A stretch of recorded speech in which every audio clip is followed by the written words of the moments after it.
સુરત સહિત દેશભરમાં આજે શ્રીજીની વિદાય થઈ રહી છે। સુરતમાં પણ વહેલી સવારથી ગણપતિ વિસર્જનની શરૂઆત થઈ ચૂકી છે।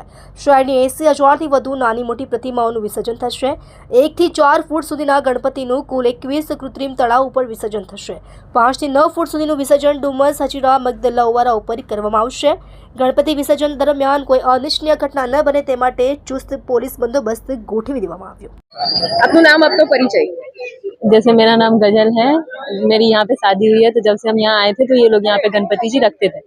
तो इस बार तो हम लोग मन्नत से रखे थे क्योंकि ये कांस्टेबल की तैयारी कर रहे हैं, तो इसलिए हम लोग रखे थे ताकि इनका इस बार अच्छे से हो जाए।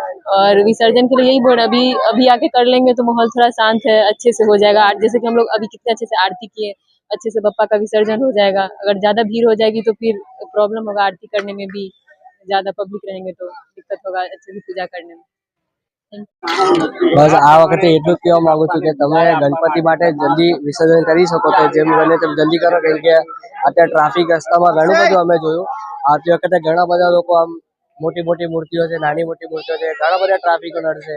मूर्ति माटे आपणे पूजा करवा माटे टाइम पण नहीं मळे, एना माटे जल्दी आवो तो जल्दीथी सारी रीतना पूजा पाठ थई शके। जेम के अमे कर्युं, शांतिथी श्लोक बोलीने आपणे विसर्जन करी शकीए। ते बदल आपणे जल्दी आवशुं अने विसर्जन में साथ सहकार। गणपति बाप्पा मोरया।